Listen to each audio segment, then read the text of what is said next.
What's good? It's your boy FTF Choppa. I just jumped out the porch with Dirty Glove Bastard. I treat the weed just like McDonald's. I smoke quarter pounds. I get the re-up every Sunday, make a couple thousand. You think you gonna take it from me? All right, so we got FTF Choppa off the porch with us today. For sure. And how you feeling, bro? I'm good. Feeling good to be in Atlanta. Yeah, that's what's up, man. What else you got working on while you're out here in Atlanta for this trip, man? Really, like, this was my biggest thing to come out here and do this interview. But other than that, I went to the studio. Well, I didn't go to the studio yet, but I got a couple of sessions set up. Okay. Probably do a few songs or something. All right. Yeah. You be coming out this way pretty often or not too much? Nah, I ain't been here since I was probably like 10 or 11. Oh, for real? It was just on a little move with my brother. I don't even remember it like that, but this is my first time officially. Yeah. Okay. Well, welcome, man. That's what's up, man. And so, yeah, what city do you live in Arkansas right now? Right now, I'm in Jacksonville, Arkansas right now. Okay. Yeah, we moved there like, I was like elementary going to middle school. We moved to Jacksonville. Okay. Yeah, from Terrell. Okay. Yeah. Another city I'm not familiar That's with. it, man. Small city, bro. Really? Small city, yep. And I was born in Newport, so I kind of been bouncing around. Okay. Like, but Jacksonville where I'm at. Okay. So what's life like in Jacksonville, Arkansas? Man? Jacksonville. It's cool. It's just like any other city. Just man, it's regular. It's really, it ain't much to do but sports and going to school. That's all it is to do in Jacksonville, really. Okay. And hang around. Yeah. Yeah. So what was your childhood like? What were you into as a kid growing up, man? And a kid, I always liked sports, like, but I was always short too, though. So like, I had to like do more. Like, I was more into football than basketball, but I was kind of good in football. But I knew I wasn't gonna like do much with sports as I got older. But that's what I was into, and just running around neighborhood like Newport and Terrell, like those neighborhoods. It's not like Jacksonville. It's like more country towards the 870 area code. So it's like nothing to do, bro. No Walmarts, no like, Walmarts. Like Terrell, no Walmart, no Dollar General, none of that, bro. It's just you and who your family. So you we just travel outside to even do some shopping. Man, to even get help, you get sick, it's over with. Like ambulance, you gotta wait on Memphis police to come help you or something. But just childhood stuff, playing in the mud, running around, country stuff, really. What I was kind of into, just running around. Yeah. So at what age would you say you jumped off the porch then? Definitely 8th grade for sure. Okay. Jacksonville. I was about 2009, yeah. Okay. Middle school, for sure. Yeah, and what can you tell us about your older brother, man? My older brother? Dex, he cool. He still locked up. He in Tennessee right now. He been locked up going on 12 years. It's been 11. Oh, wow. Yeah. But that's my guy, though. We like real close. He just more of a, he not a bad person. He more of a, he just hustle real hard and kind of led him to the route he on. But, yeah. You guys still got a good relationship, though? Yeah, I talk to him every day. He called me so much. You wouldn't even think he locked up, bro. He called me so much, bro. But I answer every time, like I'm around my phone for sure. No, that's important, man. Knowing that he can rely on me. You know, just to be able to call and just hear your voice, man. I'm sure that kind of helps and get through that shit, too. Man, I'll send him money every time I can. I got extra money. I don't even tell him sometimes. I just send it anyway. But, yeah. That's real right there.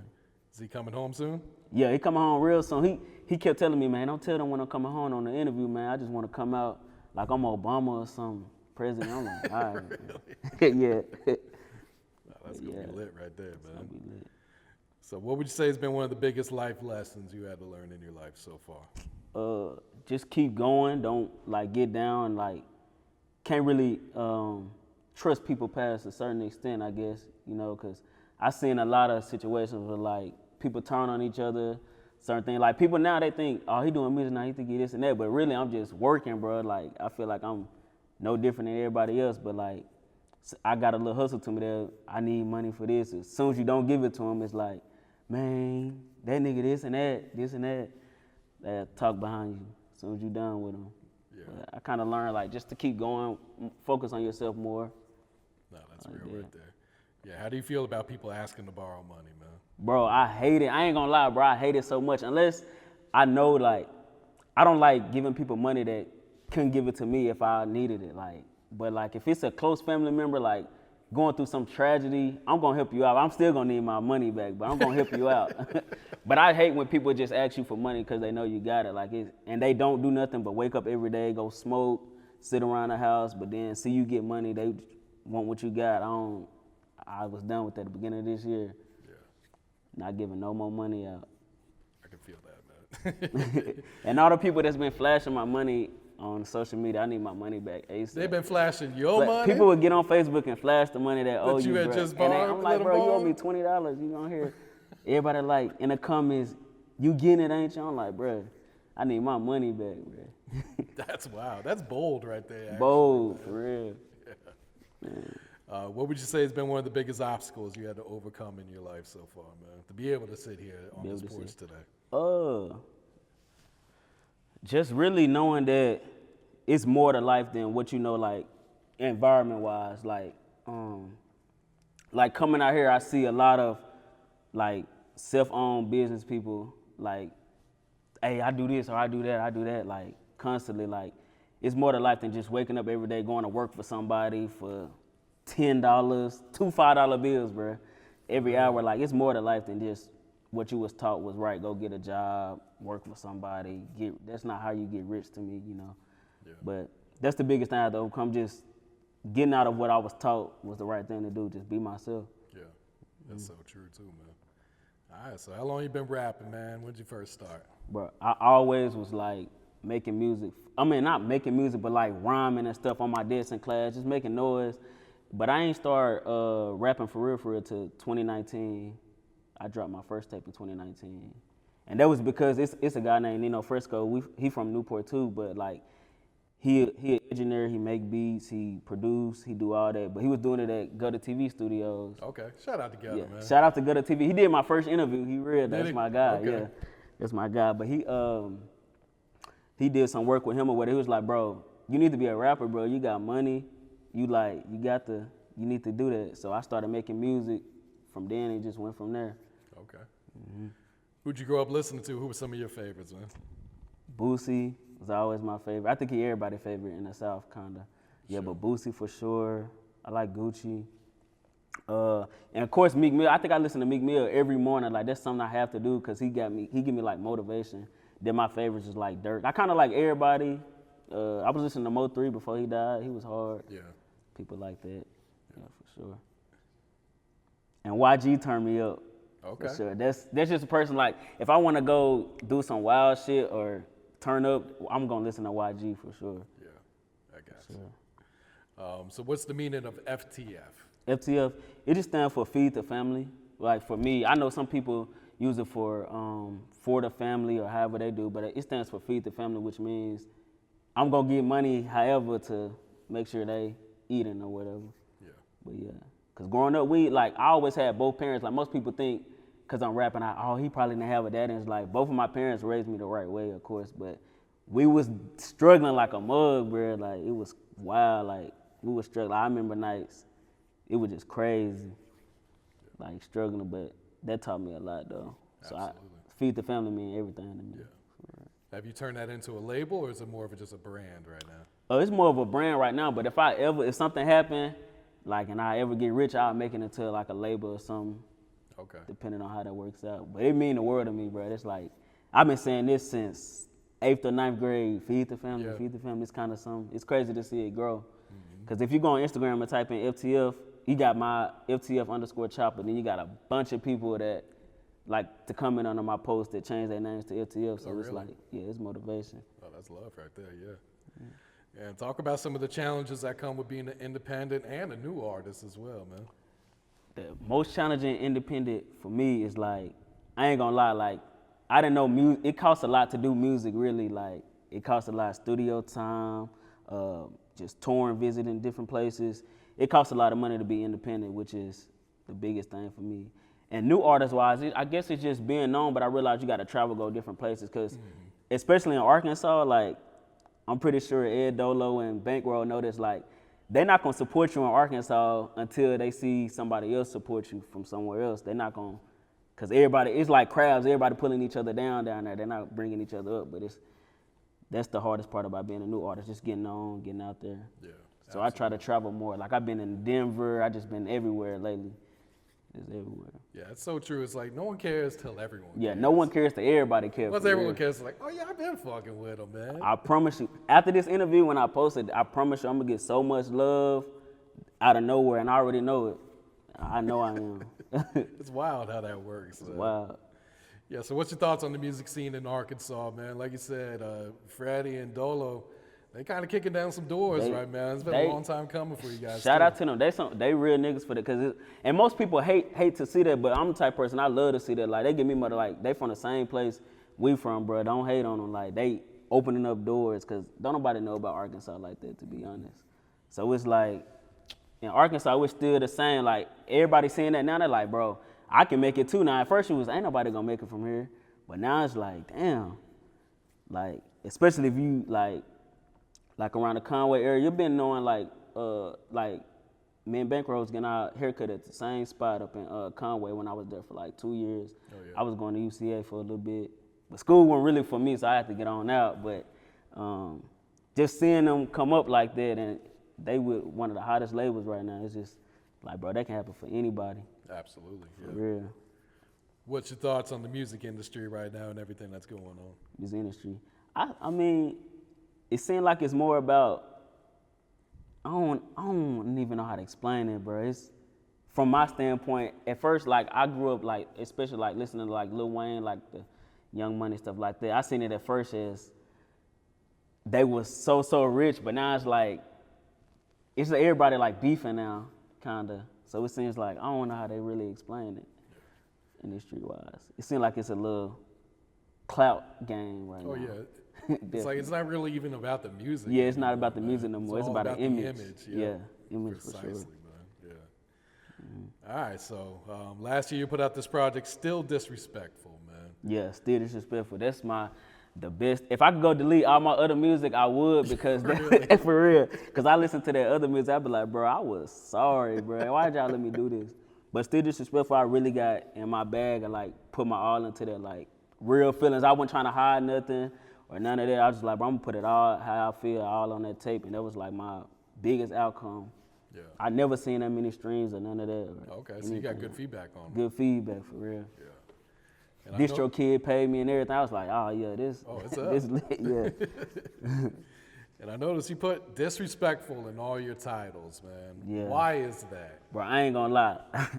So all my teachers in elementary, middle school, high school, they all like, boy, you so disrespectful. Like, I kid you not, bro, I probably had 2 recesses my whole life. Like, as a little kid, I'm always was the one, cause I remember shout out to Tia, the childhood from Terra, but I remember I pushed her off the slide one day just because, I don't know why, bro, not the slide, but like off the whole thing. I just pushed her off, I don't know why. And from that day forth, I couldn't have no recess no more. Like the teacher to the next teacher, he don't need to have recess. He don't know how to play with other kids. So I was always isolated. So like hearing that you so disrespectful, you disrespectful, I was like, bro, once I started making music, I was like, man, I'm gonna use that disrespectful term and just turn it into something good, I guess. Yeah. So I'm still disrespectful. I'm gonna let them teachers know. That's great. Still disrespectful. And what can you tell us about the single you had, Won't Forget, on that project? Won't Forget, that's my favorite song. Like, that's, bro, that song, I went in there, and that was the first song, because I always write out ideas. That was the first song I could really, like, not have to write much to. It was just all feeling. I was like, bro, this one right here, I think this one gonna do a lot right here, bro. And they was like, bro, you need to get somebody like Live Maze to shoot the video, somebody like that. And that's what we did. But yeah, that's my favorite song right there. Okay. It's the one that kind of get people to kind of know my name, my image. Yeah. Mm-hmm. So is that like your new creative process then, or are you still writing too? Now, my new creative process, I'm gonna stick to that, but I learned that if I don't really feel it, how I felt with that song, I'm just not gonna make the song, for sure. But that, like, when that beat came on, I'm like, damn, I know I'm finna buy that beat. This ain't finna be one of them beats that's finna be like, get flagged on YouTube or something from the producer. I'm finna buy this beat. So I reached out, I was like, bro, I'm trying to buy this beat, like, and I set that up and got it. But that song, it just made me think of, like, I won't forget the times where people wouldn't let me borrow this or that, or let me do this or that. I don't need it now because I'm my own man now. But I feel that, man. So your next project, Forever Disrespectful. Forever Disrespectful. Yeah. So Yeah. What should we expect to hear on this next Bro, one? that one gonna be so crazy. Like, cause that's gonna be my last Disrespectful series or whatever. That's gonna be, bro, it's gonna be so big and crazy. I plan on having a couple big features, which is why I'm out here today trying to get it set up. Okay. But yeah, I'm gonna have some features on there. Cause I didn't have no features on my last project, Still Disrespectful. I didn't have no features. But so I plan on having a couple features to get my name. But the worst take gonna be so crazy, bro. Crazy. And I plan on shooting videos to all the songs. It's go crazy. That's big these days, man. People want to see it. People want to see. And that was my biggest thing too. I was like, bro, you got all this music, no videos, and I'm learning how to be an artist right now still. So I'm like, bro, okay, imagery, that's what I was hearing from everybody going up to these little managements or whatever. They're like, bro, you need videos. Don't nobody know what you look like or, So yeah. Yeah. Sure. Yeah, and talk about your growth as an artist from when you first started up until this next project, man. First started, I kind of can do more, like, as in knowing that this gonna cost this or this gonna work out, this not gonna work out. Like, I know more, cause at first I was just walking in there, bro, let's record a song, record something, leave, not really taking it serious. Like, now I go to the studio, I'll probably be there 2 to 4 hours instead of 30 minutes, walk out, not really trying to network. And networking too is my biggest thing, reaching out. I got you. What's the next single, or I should say the first single or video you plan to drop off this project? Off this project, it's a song called On My Own. It's a song called On My Own. It's gonna be featuring Quentin Ellis. He was on the 4, but he out here in Atlanta now, which he real big. But he on the hook of the song, and I'm gonna do the 2 verses. So it's gonna be kind of like a Meek Mill inspiration type song. It's gonna be that type of vibe. That's gonna be my intro song on there. Okay. Yeah. And I'm supposed to be recording a verse. Now I ain't gonna lie, I was bullshitting, but I'm gonna get it done. Gotta get on it, man. I gotta get on it. And that's another thing. Procrastination was my biggest thing. I'm like, yeah, bro, I'll be in the studio tomorrow. Tomorrow come, bro, where you at? I'll come tomorrow, the next day. Like, but yeah, I had to stop doing that for sure. Who are some of the producers you've been working with for this next project? Nino Fresco. He seemed that, like, he really could text me way more, but he been kind of showing me love because we was kind of tight. He put me in the studio, so that's really just the producer I'm gonna be with. As far as the producers I gotta reach out to on YouTube, whatever. And I really didn't know that at first. Like, I was getting out on YouTube beats, try to upload a video, get flagged, taken down. I'm like, damn. Yeah, didn't handle the business. Yeah, didn't handle business. I'm like, man, or they'll DM me, hey, you got this my beat or whatever. I'm like, okay, cool. But I didn't really know how serious it was. Like, that's really their song. Yep. So they're like, all right, bro, cool, I'm finna take it down. I'm like, dang. But yeah, so right now, just Nino Fresco and whoever I reach out to, and let some producers reach out to me. Like, I get a couple on Instagram DM me like, hey, listen to these beats or whatever. Yeah. And I got a few from DJ Flip. Shout out to DJ Flip. I got a few from him. Yeah. Them gents hard. So what are some of your goals for your music career? Like, if you were to come back, sit on this porch next year. If I was to come back next year, bro, I want to be at least, like, signed to somebody, but I'm not the person that's signing for money, basically. Like, it ain't really for the money for me. It's more for the platform to get known. Because I know how to get money and network, whatever. I just want to have that platform to kind of, fund towards my business. Mm-hmm. But that's my main goal, just to be signed, signed somewhere, really, where I'm on a big platform. Yeah, to kind of get those plugs that they have. Yeah, that's all I need. Yeah. That little push. Definitely. I'll be straight. What else you working on, Choppa? What else is coming up for you, man? What else? Nothing. Just getting money and get my brand out there. Like, I'm trying to, bro, if rapping don't work, I'm still trying to, like, own my own business, like, either with clothing or something. Just something that I'm not an employee to somebody. Yeah. Yeah. I can dig that, That's man. It. Any shout outs you'd like to give before we wrap it up? I like to shout out the whole FTF, all of my true supporters. Shout out my girl Tree, shout out Dick, shout out Lakeith, shout out Katie, Trayvon, just the whole FTF, shout out Jacksonville, Terra, Newport, everybody, really. And everybody that really support me. My Instagram, bro, I get so much love on Instagram. When I post something, they'll be like posting blue hearts or something in the comments. Keep doing that. I love y'all, for sure.